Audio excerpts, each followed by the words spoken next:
Hello, everyone. My name is Darlene. I am a community-based counselor and I'm also a certified family trauma professional. So, what assets I will bring to the class are some of my experience that I've had for the past year, a little over a year doing what I do. Um, of course, first and foremost, you do want to be non-judgmental whenever you are dealing with your clients, regardless of your client's family dynamics.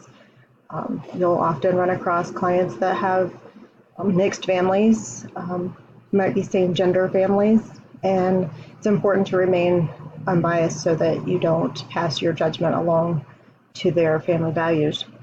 I provide counseling for children and adults. I also do counseling for children for at-risk youth. I do mental health skill building for adults, and I also do parent mentoring for the children that I work with that are at risk for their parents as well to help build their skills to help manage their children.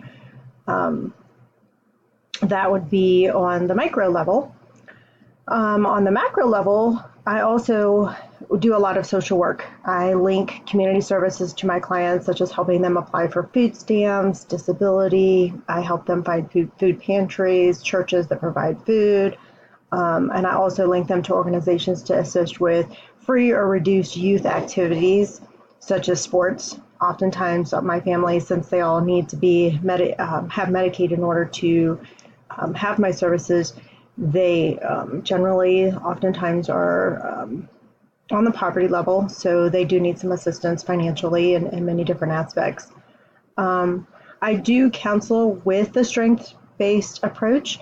I use a lot of motivational interviewing, and what that does is it helps the client actually, it empowers them and encourages them to actually improve their own mental health and well-being by helping them find their inner strengths, as you will.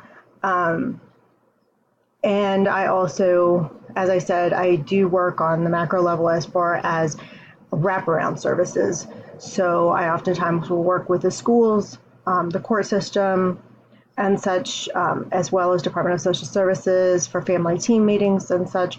So, having everyone on the same page within the community working towards your client's best interest is generally the best successful outcome that you'll see. And that is what I can think of to bring to the table without going through the class and learning more. That is my level of experience and what I think I can bring to the table as far as what I know already. I look forward to working with all of you. Thank you.